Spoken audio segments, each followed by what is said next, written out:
லக்ஷ்மீநாத சமாரம்பாம் நாதயாமுனமத்யமாம் அஸ்மதாச்சாரியபத்யந்தாம் வந்தே குரு பரம்பராம். இந்த தனியனானது கூறத்தாழ்வானாலே அனுகிரகிக்கப்பட்டது. இதனுடைய அர்த்தம் யாது என்னால், லக்ஷ்மிநாதன் சொல்லப்படுகிற பெரிய பெருமாள், திருமகள் கள்வன், ஸ்ரீயப்பதி, ரமாபதினு சொல்லப்படுகிற ஸ்ரீகாந்தனாக இருக்கக்கூடிய, நூலாட்டி கள்வனாக இருக்கக்கூடிய எம்பெருமானை, ஸ்ரீமன் நாராயணனை லக்ஷ்மிநாதன் என்று தெரிவித்தார். லக்ஷ்மிக்கு நாதனாக இருக்கக்கூடியவன் லக்ஷ்மிநாதன். லக்ஷ்மிநாத சமாரம்பாம், அவர் தொடக்கமாகன்னு அர்த்தம்.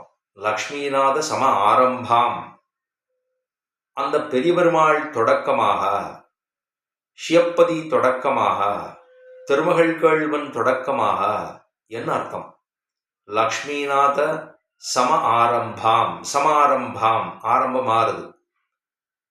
நாத யாமுன மத்தியமாம், நாத என்னால் நாதமுனிகள், யாமுன அப்படின்னு சொன்னா யாமுன முனிகள், நாதமுனிகள் அப்படின்னு சொல்லப்படுபவர் திருப்பாட்டனார், யாமுனமணிகள்னு சொல்லப்படுபவர் திருப்பேரனார். நாத யாமுன மத்தியமாம், இது ஒரு பரம்பரை. இந்த குரு பரம்பரை இருக்கே, இந்த குரு பரம்பரை ஆச்சாரிய பரம்பரைன்னு சொல்றோமே, இந்த ஆச்சாரிய பரம்பரையை வணங்குகிறேன்னு சொல்லப்படுகிற ஸ்லோகம் தான் இந்த ஸ்லோகம். அந்த தனியனானது லக்ஷ்மிநாதன் தொடக்கமாக இருக்கக்கூடியதான, நாத யாமுன மத்தியமாக இருக்கக்கூடியதான, அஸ்மத ஆச்சாரிய பர்யந்தமாக இருக்கக்கூடியன்னு அர்த்தம். இதுக்கு நடுவில் பல விஷயங்கள் இருக்கு.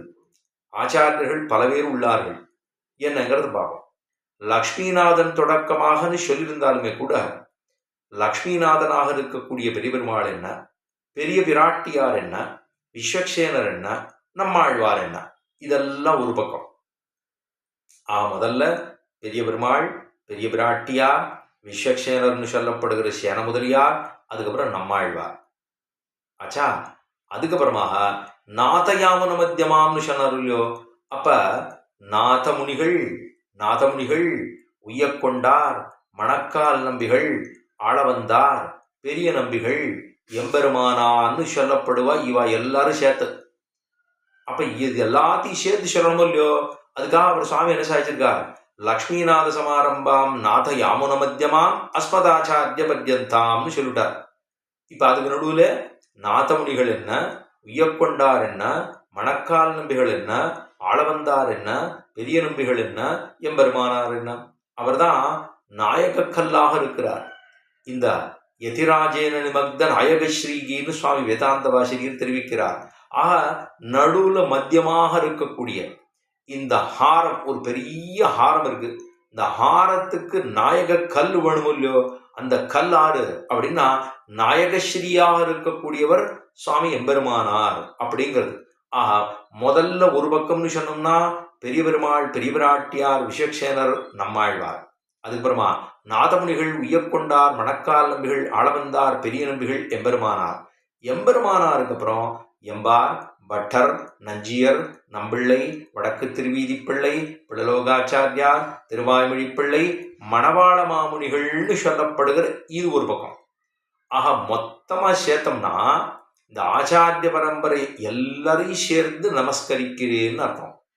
அஸ்மதாச்சாரிய பர்யந்தாம். அதுக்கப்புறம் மணவாள மாமுனிகளோட முடிஞ்சு போச்சா. அதுக்கப்புறமும் 74 சிம்மாசனாதிபதிகளுக்குள்ள இருக்கக்கூடிய ஒவ்வொருத்தருடைய ஆச்சாரியரும் அதுக்கப்புறம் மேல தொடங்குகிறார்களோ இல்லையோ. அஸ்மதாச்சாரியன் பர்யந்தம் நாம் எல்லாரையும் சேவிக்கிறேன், இந்த குரு பரம்பரையே வணங்குகிறேன். இந்த குரு பரம்பரையினுடைய விசேஷம் என்ன? ஏன்னா நமக்கு உபதேசத்தாலே அப்படின்னு சொல்லுகிறார்கள். இந்த உபதேசம்தான் இந்த சம்பிரதாயத்துக்கே முக்கியம், ரொம்ப முக்கியம்னா உபதேசத்தாலே. அதனாலதான் சுவாமி மணவாள மாமுனிகள் தெரிவிக்கிற உபதேச ரத்தனமாலையை என்று தெரிவித்தார். எல்லாவற்றையும் தெரிந்து கொண்டு கத்தோர்கள் தாமுகப்பர் கல்விதன்னில் ஆசையில்லோர் பெத்தோமியர உகந்து பின்பு கற்பர் அப்படின்னு தெரிவித்தாரோ இல்லையோ. இந்த உபதேசத்தாலேன்னு ஆரம்பிக்கிறது. அப்ப எங்க இந்த உபதேசம் ஆரம்பித்தது? ஏன்னா பெரிய பெருமாளே முதல்ல ஆரம்பிச்சுட்டார்.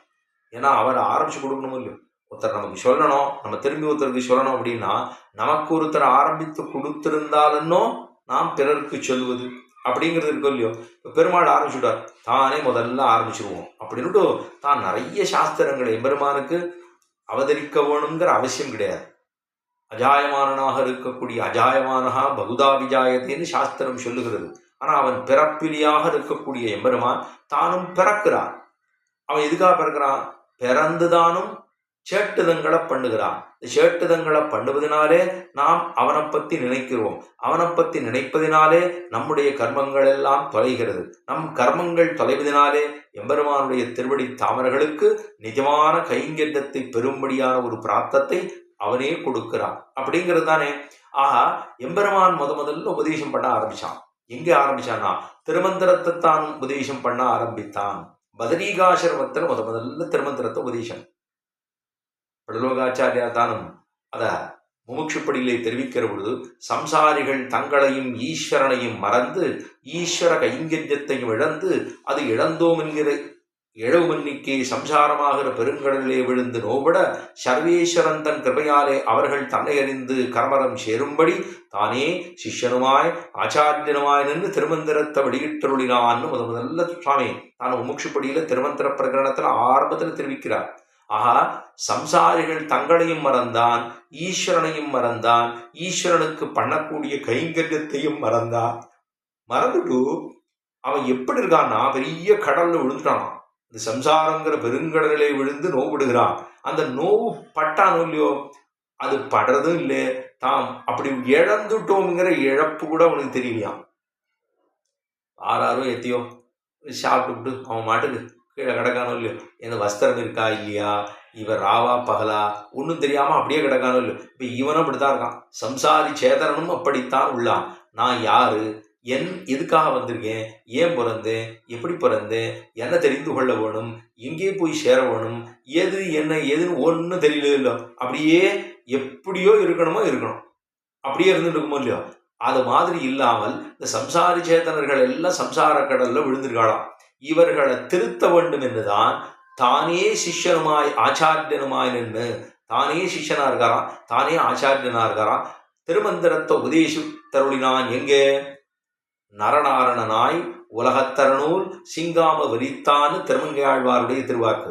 ஆஹா, அப்படி பெருமாள் பதரீகாசிரமத்தில் திருமந்திரத்தை உபதேசம் பண்ணினான். இது அங்க நடந்தது. சரி, இரண்டாவது துவயமகாமந்திரத்தை எங்கே உபதேசித்தான் அப்படின்னா வெட்டு லோகத்திலே பிராட்டிக்குத்தானும் உபதேசம் பண்ணினான். துவயமகாமந்திரத்தை உபதேசம் மந்திரங்களுக்கெல்லாம் ரத்னம்னு சொல்லப்படுகிறதான துவயமகாமந்திரத்தை தான் உபதேசம் பண்ணினான். ஆச்சா, திருமந்திரத்தை முதல்ல சொன்னான். இரண்டாவது துவயத்தை உபதேசம் பண்ணினான். விட்டுலோகத்திலே பெரியவிராட்டியாருக்கு உபதேசத்தை பண்ணினான். மூணாவது சர்மஸ்லோகம். இந்த சர்மஸ்லோகத்தை எம்பெருமான் ஆருக்கு உபதேசம் பண்ணினான் அப்படின்னு சொன்னான். ஒரு அர்ஜுனன் கிடைத்தான், ஒரே ஒரு சிஷ்யம். அந்த சிஷ்யனை தேர்தட்டுலன்னா சண்டை போடுற இடம். பாரத போருக்காக கௌரவர்களுக்கும் பாண்டவர்களுக்கும் சண்டை போட வேணும் அப்படின்னா இது பூரா க்ஷத்திரிய தர்மம் இதுவாயித்தே. உன்னை ஏமாற்றினார்களோ இல்லையோ, அவர்கள்லாம் ஆறு அப்படின்னா ஆததாயிக்கள்னு சொல்லப்படுகிறதான கொடூரமானவர்கள். அவர்களை முடிக்க வேணும், அவர்களிடத்திலே சண்டை போட வேணும். தர்மத்துக்காக சண்டை போடுவதே க்ஷத்திரியனுடைய தர்மம் அப்படின்னு அந்த தர்மத்தை அவனுக்கு உபதேசம் பண்ணினான். சண்டை போடுற இடத்துல போய் ஆறான்னு உபதேசம் பண்ணுவாளா? 2 பேர் கத்தியை நெட்டின்னு வச்சுருக்கிற போது நான் உனக்கு சோகம் சொல்றேன் கேளு அப்படின்னு சொன்னோம்னா அந்த கத்தியால முதல் வெட்டு நமக்கு தானே விடும். அப்ப அது செய்யலாமானா எம்பெருமான் அந்த விடத்தை பிடித்து கொண்டான். ஏன்னா சண்டை போடுற இடத்துல போய் உபதேசம் பண்ண ஆரம்பிச்சுடுவான் எம்பெருமான்னு பார்த்தா சாஸ்திரத்தில் சொல்லப்பட்ட உபனிஷத்துக்களினுடைய அர்த்தங்களை எல்லாம் ஒரு சாமானியனாக இருக்கக்கூடிய அர்ஜுனனுக்குத்தான் உபதேசம் பண்ணான். எனக்கு மனசு சங்கடமா இருக்கு, ஏதாவது நல்லது சொல்லு கண்ணான்னு கேட்டான். அவ்வளவுதான். அவனை பிடிச்சான், உட்காத்தி வச்சான். சண்டை போடுறதுக்காக தேர்ல ஏறி உட்கார்ந்துருக்கவன மேலே ஏறி உட்காத்தி வச்சுட்டான். இவன் கீழே உட்காந்துட்டான். கண்ணன் உபதேசம் பண்றவர் எங்க இருக்கணும், கேட்கிறவர் எங்க இருக்கணும்? உபதேசம் பண்றவன் மேல உட்கார்ந்துருக்கணும், கேட்கிறவர்கள் கீழே உட்கார்ந்துருக்கணும். இதுதானே தர்மம். அப்ப ஆறிடத்துல ஒரு சகாயத்தை பெற்றுக்கொள்ள வேணும் என்று வந்திருக்கிறோமோ, வாழ்க்கைக்கு உஜ்ஜீவனத்துக்கு ஹேதுவாக இருக்கக்கூடிய உபதேசத்தை பெற வேண்டும் என்று நினைக்கிறோமோ, அப்ப என்ன பண்ணணும்? பிரணிபாதேன அப்படின்னு சொல்லும்படியாக, தத்வித்தி பிரணிபாதேன அப்படின்னு சொல்லும்படியாக, உபதேக்ஷந்தி என்று சொல்லுகிறபடியே தானும் அப்படி உட்கார்ந்துட்டு கேட்க வேண்டாமா? உபதேசத்தை சொல்லுகிறவிடத்தே தான் அப்படியே ஒரு தாசனாக அமர்ந்து கொண்டனோ அத்தை கேட்டிருக்க வேணும். ஆனா பெருமாள் பார்த்தான், இவனுக்கு சொல்லணும்னா இவனை மேலே ஏறி உட்காந்து வச்சுட்டு நான் சொல்ற போது கீழே இறங்கி ஓடாம இருக்கணும் இல்லையோ, அதுக்காக ஆசியத்துக்காக சொன்னேன். அவனை பின்னாடி அமர்த்தி கொண்டு தான் கீழே உட்கார்ந்து கொண்டு சர்வேஸ்வரனுடைய திருத்தோள்களிலே ஒரு சாமானியவனுடைய கால்படும்படியாகவனோ இவன் கையை பிடித்து கீழே இறக்கி விடுறான் தேர்லேந்து. அப்படின்னா தன்னை தாழ விட்டு கொள்ளுகிறான். எம்பெருமான் அவதரித்ததே தான் தன்னை தாழ விட்டு கொண்டு அவதாரங்களுக்குள்ளே பரிபூர்ண அவதாரமாக இருக்கக்கூடிய ராமகிருஷ்ணாதி அவதாரங்களே அதுலேயும் ரொம்ப பிரசித்தம்னு சொன்னா தான் தன்னுடைய எளிமை என்ன நீர்மை என்னத்தை காட்டுவதற்காகவே ஸ்ரீ கிருஷ்ணாவதாரத்தை பண்ணி போந்தான் எம்பெருமான். அந்த அவதாரத்திலே தான் அதாவது ஒரு எடப்பயலாக இருந்தாலுமே கூட எல்லாருக்கும் லோகத்துல பார்த்தோம்னா எல்லாருக்கும் எடைப்பையன்.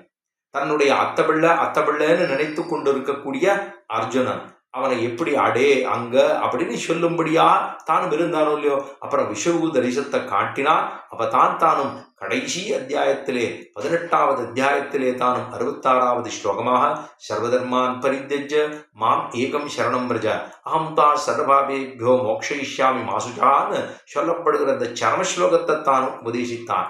இதை உபதேசம் பண்ணா இந்த நம்ம எல்லாரையும் திருத்துவதற்காக முக்கியமானது என்ன, எம்பெருமானும் தானும் உபதேசம் பண்ணினான். சம்பிரதாயமே உபதேசத்தாலே வந்ததன்னோ. அந்த உபதேசம் பண்ணா 3 விஷயங்கள் ஒவ்வொருத்தருக்கும் தெரிந்து கொள்ள வேண்டிய விஷயங்கள்னு சொன்னா திருமந்திரம் என்ன, துவயம் என்ன, சரமஸ்லோகம் என்ன, இது 3 ஒவ்வொருத்தரும் தெரிந்து கொள்ள வேண்டுமோ இல்லையோ.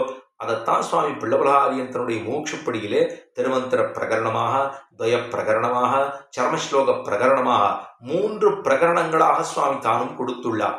இப்போ நமக்கு இந்த உபதேசம்ங்கிறது தான் ரொம்ப முக்கியம். இந்த உபதேசத்துல தானே வந்திருக்கு இப்ப இந்த உபதேசம்னா எம்பெருமான் உபதேசம் பண்ணிட்டான்.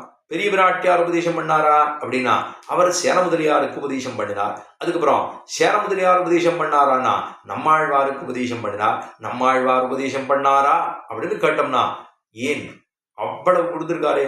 திருவருத்தம் என்ன, திருவாசிரியம் என்ன, பெரிய திருவந்தாதி என்ன, திருவாய்மொழி என்னன்னு 4 பிரபந்தங்களாலே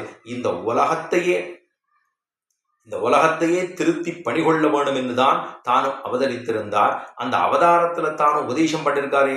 அந்த உபதேசம் ஆழ்வாரும் உபதேசம் பண்ணிருக்கார், மற்றவர்களும் உபதேசம் பண்ணி உள்ளார்களே. ஏன்னா எல்லாரும்னு கேட்டோம்னா ஒவ்வொருத்தரும் ஒவ்வொரு விதமாக உபதேசம் பண்ணி உள்ளார்கள். ஆழ்வார் உபதேசம் பண்ணிருக்கார். இவரை போல மத்தும் சிலரும் உபதேசங்களை பண்ணி உள்ளார்களே. லோகத்தில் இருக்கக்கூடியவர்கள் திருந்த வேண்டும் என்ன அப்படிங்கிறதான் இவ்விடத்திலே, அதாவது அழிமணவாள பெருமாள் நாயனாருங்கிற ஆச்சாரியர் சுவாமி பிள்ளவலஹாரியனுடைய திருத்தம்பியார் தானும் ஆச்சாரிய ஹிருதயம்னு ஒரு ஆச்சரியமான கிரந்தத்தை சாதித்துள்ளார். அதில் தான் தெரிவிக்கிறார், தாய்க்கும் மகனுக்கும் தம்பிக்கும் இவர்க்கும் இவர் அடிபணிந்தார்க்கும் இவை உள்ளது அப்படின்னு சாதித்துள்ளார். தாய்க்கும் மகனுக்கும் தம்பிக்கும் இவர்க்கும் இவர் அடிபணிந்தார்க்குமே இவை உள்ளது அப்படின்னா இந்த இவைன்னு சொன்னா உபதேசம். தாய்க்கு என்னங்கிறது பார்க்கணும், தம்பிக்கு தாய்க்கு மகனுக்கு மகன்னா ஆறுன்னு பார்க்கணும், தம்பிக்கு அவர் ஆறுன்னு பார்க்கணும், அதுக்கப்புறம் இவருக்கு அப்படின்னா ஆறுன்னு பார்க்கணும். இவர் அடிபணிந்தார் அப்படின்னு சொன்னா 5 பேரை சொல்லியிருக்காரு இந்த இடத்துல. ஏன்னா உபதேசங்கள் தான் சம்பிரதாயத்துக்கே ஊன்றுகோல். இந்த உபதேசங்களாலே தான் எல்லாமே உபதேசம்தான். எம்பெருமான் தான் உபதேசம் பண்ணதே பகவத்கீதையில பூரா கர்மயோகம் என்ன, ஞான யோகம் என்ன, பக்தி யோகம் என்ன, பிரபத்தி என்ன, எல்லாத்தையும் உபதேசம். எந்த இடத்துல மனசு சஞ்சலமா இருக்கு கொஞ்சம் சொல்லு, ஏதாவது ஆஸ்வாசமா சொல்லுன்னு கேட்டது தாமதம். பெருமாள் உபனிஷத்து வார்த்தைகள் அத்தனையும் கொண்டு வந்து தானோ ஒரு தேர்தட்டிலே நிறுத்தினான் பெருமான். அந்த இடத்துலயும் ஆச்சாரிய பீடத்தை பிடித்து கொண்டார். இது சும்மா அதாவது விஷயமா சொல்ற போது சரி, பெருமாள் பிரதம ஆச்சாரியனாகத்தானும் ஆச்சாரிய பீடத்தை அந்த பீடத்தை வகிச்சுட்டார். பிரதம ஆச்சாரியனாகத்தானும் அந்த இடத்துல பிரதமாச்சாரியன் லக்ஷ்மிநாதனா பிடிச்சுட்டார். சரி இருக்கட்டும். 2வது விஷ்ணு லோகத்துல பெரிய பிராட்டியார் சொல்லிட்டார் இருக்கட்டும். அது என்ன சுவாமி தேர்தட்டுல தானும் பிடிச்சு விட்டார் இருக்கட்டும்.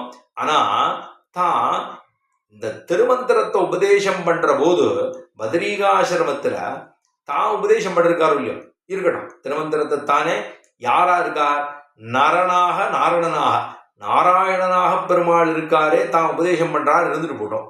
அது என்ன சுவாமி, நரனாவும் தானே இருக்கணுமா?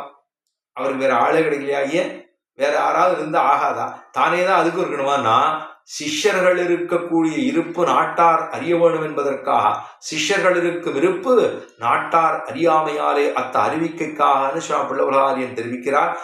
தானே சிஷ்ய ரூபமாகவே தானும் இருக்கார்.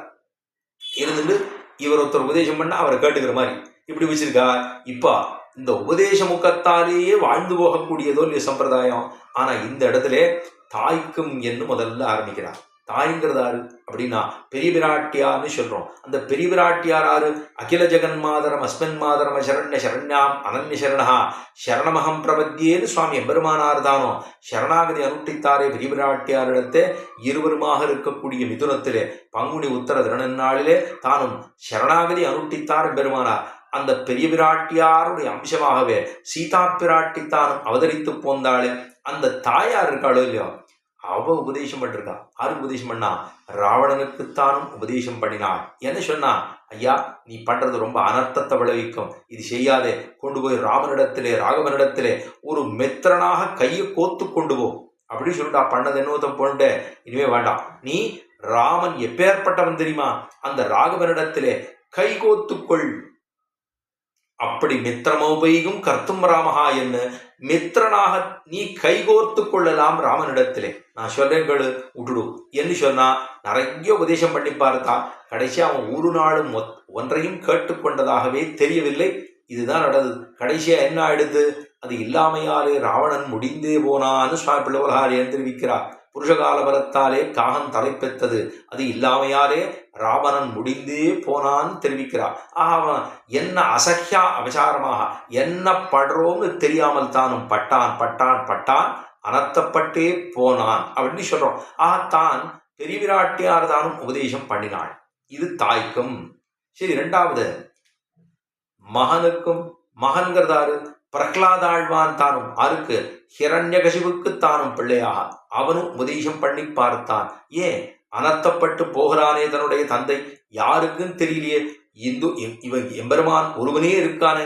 பள்ளியில் ஓதி வந்த சிறுவன் அப்படின்னா, பள்ளியில் ஓதி வந்த சிறுவன் அந்த அந்த பள்ளிக்கூடத்திலேருந்து போயிட்டு வந்த குழந்தைய பார்த்து, எங்க இருக்கான் நாராயணன், எங்கு முழங்கண்ணன் என்ன மகனை காய்ந்து இங்கில்லையால் என்று இரணியன் தூண்புடைப்ப அங்கு அவன் அப்பொழுதே தோன்றிய என் சிங்கப்பெறான் பெருமை ஆராயும் சீர்மைத்தேன்னு ஆழ்வாருடைய திருவாக்கோல்லையோ.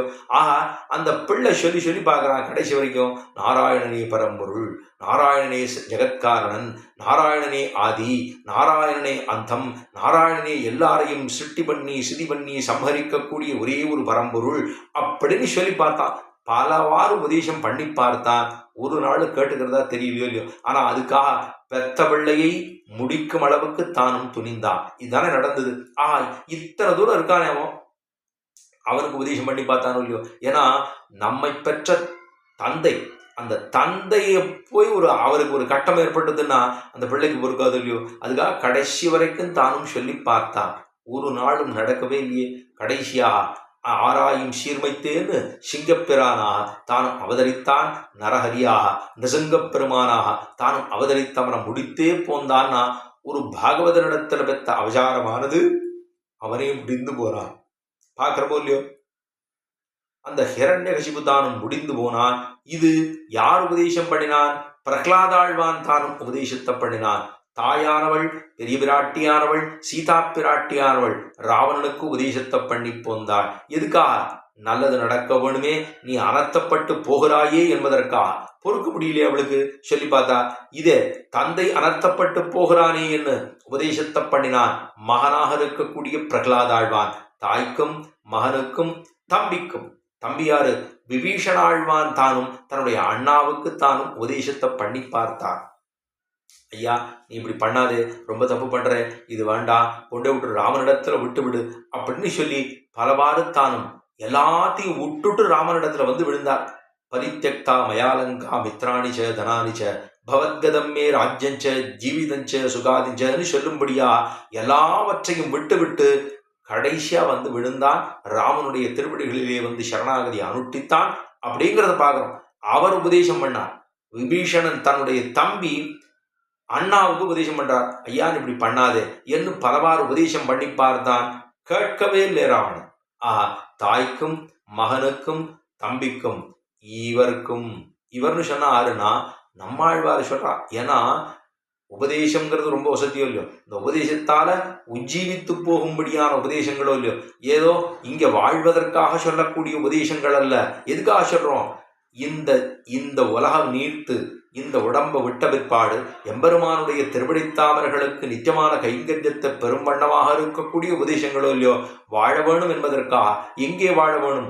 அங்கு போய் எம்பெருமானோடு நலவந்தம் இல்லதோர் நாடு புகழ வேணும் என்ன உபதேசங்கள் இங்கெல்லாம் சொல்லி சொல்லி ஆச்சாரியர்கள் அத்தனை பேர் உபதேசங்கள் பண்ணது என்ன, ஆழ்வார்கள் அத்தனை பேர் உபதேசம் பண்ணது என்ன, இதெல்லாம் எதுக்காகனா நமக்காக, நம்முடைய ஆத்ம உஜ்ஜீவனத்துக்காக உபதேசத்தை பண்ணி போந்தார்கள். அதனால பார்த்தோம்னா இவருக்கும் இதுவரைக்கும் முன்னாடி சொன்னது முதல் உபதேசம் பெரிய பெருமாள்னு சொல்லப்படுகிறவர் உபதேசம் பண்ணினது என்னங்கிறத பார்த்தோம். அதுக்கப்புறமா அதாவது தாய்க்கும் மகனுக்கும் தம்பிக்கும் இவருக்கும், இந்த இவர் யாருன்னா நம்மாழ்வார் என்று சொல்லப்படுகிற இவர். இவர் யாரு? கவியா, முனியா, ரிஷியா அப்படின்னா இவர் கவி என்று சொல்லலாம். ஏன்னா என்ன நடக்கப் போகிறது, யாருக்கு எந்த உலகத்தை போய் சேர வேணும் என்பதை சொல்லி போந்தபடினாலே கவி என்று சொல்லலாம். இவரை முனி என்று சொல்லலாமா? மரணசீலகா முனி என்று சொல்லலாம். எப்பொழுதும் எம்பெருமான தியானித்து கொண்டே இருக்கின்றபடினாலே முனி என்று சொல்லலாம். இவர் ரிஷி என்று சொல்லலாமா? என்ன மந்திர திருட்டாகா ரிஷின்னு சொல்லலாம். மந்திரத்தாலே எம்பெருமானை தரிசிக்கக்கூடியவதாக இருக்கக்கூடியபடினாலே இவரை ரிஷி என்று சொல்லலாம். கவி என்று சொல்லலாம், ரிஷி என்று சொல்லலாம், முனி என்று சொல்லலாம். அப்பேற்பட்டதான நம்மாழ்வார் தானோ இவர் யாருடைய அவதாரமோ, யுகவர்ண கிரமாவதாரமோ என்று சொல்லும்படியாக கண்ணனா ருஷிஞ்சுஷாமகே கெட்டதட்டா தத்துவம் விவோதிதம் சகசிர சாக்காம் யோத்ராட்சீது திராமிடீம் பிரம்மசம்விதாம் என்று சொல்லும் அளவுக்கு இவர்தான் அவதரித்தாரா? கண்ணனே அவதரித்தாரா? வடிவழகை நம்பியே அவதரித்தாரா? விஸ்வக்சேனரே அவதரித்தாரா? திருக்குறுங்குடி நம்பியே அவதரித்தாரான்னு சொல்லும் அளவுக்கு ஆச்சரியமான அவதாரமாகத்தானும் அவதரித்தார். இவரும் உபதேசம் பண்ணினாரே. என்னது? ஏஷ நாராயண ஸ்ரீமான் ஏகோகவி நாராயண ஆசீது ந பிரம்மானீஷானஹா நேமேத்யாவா பிரதிவீர நட்சத்திராணி என்று சொல்லும் அளவுக்கு இந்த உலகத்தையே, இந்த கோள்கள் இல்லை, நட்சத்திரங்கள் இல்லை, உலகம் இல்லை, யாதுமில்லாத அன்று ஒருவனே ஒருவன் உள்ளான். அவனே இந்த உலகத்தை சிருஷ்டி பண்ணுகிறான், சிதி பண்ணுகிறான், சம்ஹரிக்கிறான். இன்புறும் இவ்விளையாட்டுடையனாக இருக்கக்கூடிய எம்பெருமான் அவனுடைய திருவடி தாள்களை பத்த வேணும் என்று பறக்க பறக்க பறக்க பறக்கத்தானும் உபதேசம் பண்ணினாரே ஆழ்வார். எப்படி சொன்னால் விரோதம் இது ஆகிலும் சொல்லுவன் கேண்மினோ என் நாவினங்கவி ஒருவருக்கும் கொடுக்கையிலே அப்படின்னு சொல்லும்படியாகவும், அதாவது ஒன்னும் தேவும் உலகம் உயிரும் மத்தும் யாதுமில்லாவன்னு நான்முகன் தன்னோடு தேவரலோடு உயிர் படைத்தான் குன்னம்போல் மடிமாடு நீடு திருக்குறுகூர் அதனுள் நின்றார் அதிப்பிரான் நிற்க மத்தத்தை இவன் நாடுகிறேன்னு ஒன்னும் தேவும் உலகம் உயிரும் மத்தும் யாதுமில்லாவன்னு இந்த உலகமே இல்லாத இருக்கக்கூடிய அந்த ஒரு ஸ்திதியிலே யார் இருந்தான் என்ன? இவன் எம்பெருமான் ஒருவனே இருந்தானோ, அவனே இந்த உலகத்தை படைத்தான் என்று நாராயணாத் பிரம்மா ஜாயதே நாராயணாத் ருத்ரோ ஜாயதே என்று சொல்லும்படியா சர்பத்தையும் இந்த உலகத்தையே படைத்து தானும் உண்டு உமிழக்கூடிய பாரளந்து உண்டு உமிழ்ந்திருக்கக்கூடியதான எம்பெருமான் அவனே சிருஷ்டி பண்ணுகிறான். அவனையே நாம் ஆசிரியிக்க வேணும். அவனே நமக்கு எல்லாவற்றையும் கொடுக்கக்கூடியவன். உபாயமென்னும் உபேயமென்னும் பிராபியமென்னும் பிராபகமென்னும் எல்லாவுமாக இருக்கக்கூடியவன் எம்பெருமானே. தாயா இருக்கார், தந்தையா இருக்கார், மக்களா இருக்கார், மத்துமா இருக்கார், முத்துமா இருக்கார், எல்லாவுமாக இருக்கிறான் எம்பெருமான. என்னன்னு சொல்றோம்? மாதா நாராயணா, பிதா நாராயணா, பிராதா நாராயணா, சர்வம் நாராயணா, சுகிருது கதிர் நாராயணா என்று சொல்லும் அளவுக்கு எல்லா உறவுமாக எம்பெருமானே உள்ளான். அவனையே பத்த வேணும் என்று தானும் பறக்க பறக்க உபதேசம் பண்ணினாரே ஆழ்வார். அதுதான் இவருக்கும். சரி, இவர் அடிபணிந்தார்க்கும். இவர் அடிபணிந்தார்னா இவருடைய அடிபணிந்தவர் யார்? பூமன்னுமாது பொருந்திய மார்வன் புகழ்மலிந்த பாமன்னுமாறன் அடிபணிந்தொய்ந்தவன் பல்கலையோர் தாமன்ன வந்தவி ராமானுஜன் சரணாரவிந்தம் நாமன்னி வாழ நெஞ்சே சொல்லுவோம் அவன் நாமங்களே என்று ஷடகோபன் பொன்னடின்னு சொல்லுகிறோமே, எம்பெருமானாரை சொல்லுகிறோம் அல்லவா? ஷடகோபன் பொன்னடி என்னும் அதாவது அடிபணிந்தொய்ந்தவன் என்னும் இப்படின்னு சொல்லப்படுகிற பலவிதமாக எம்பெருமானார் அப்படின்னு சொன்னோம்னா அவர் ஆறு? ராமா, அதாவது நம்மாழ்வாருடைய திருவடியாகவே இருக்கக்கூடியவர் ஆறு? அவர்தான் மாதவாங்கிரி ஜலஜத்வய நித்தியசேவா பிரேமா விலாசே பராங்குஷ பாதபக்தம் காமாதி தோஷார ஆத்மபதாஸ்ருதானாம் ராமானுஜம் யதிபதிம் பிரணமாமி மூர்தனா என்று சுவாமி மணவாள மாமனிகள் தானும் தெரிவித்தார் அல்லவா. அப்படி இருக்கக்கூடிய இவர் அடிபணிந்தார். இவர்க்கும் சொன்னா அந்த இவருங்கிறது நம்மாழ்வார். இவர் அடிபணிந்தார்க்குமே அப்படின்னு சொன்னா இவர் அடிபணிந்தவராரு பகவது ராமானுஜர். இவருக்குத்தான் என்ன, இவர் அடிபணிந்தார்க்குமே இவை உள்ளது அப்படின்னா, இவை அப்படின்னா உபதேசங்கள். அந்த உபதேசங்களாலே இந்த உலகமே வாய்ந்து போகும் அளவுக்கு எத்தனை உபதேசங்களை பண்ணினார்னா, இவா உபதேசம் பண்ணிருக்கார். நம்மாழ்வார் மட்டுமல்ல, பகவான் தொடக்கமாக அத்தனை பேர் இந்த நம்ம சம்பிரதாயத்தில் உபதேசத்தாலே தான், உபதேச முகத்தாலே தான் இந்த சம்பிரதாயமே வாழ்ந்து போகிறது, இந்த லோகமே உஜ்ஜீவித்து போகிறதுன்னு சொல்லும் அளவுக்கு உபதேசங்கள் அத்தனை முக்கியம். அப்படிங்கிறதான் சுவாமி ஆச்சாரிய ஹிருதயத்திலே அழிமணவாள பெருமாள் நாயனார் தாய்க்கும் மகனுக்கும் தம்பிக்கும் இவருக்கும் இவர் அடிபணிந்தார்க்குமே இவை உள்ளது என்று சொல்லி முடிக்கிறார். அப்ப இந்த இவைன்னு சொன்னா உபதேசங்கள். அந்த உபதேசத்தை எம்பெருமானார் தானும் பண்ணாரு.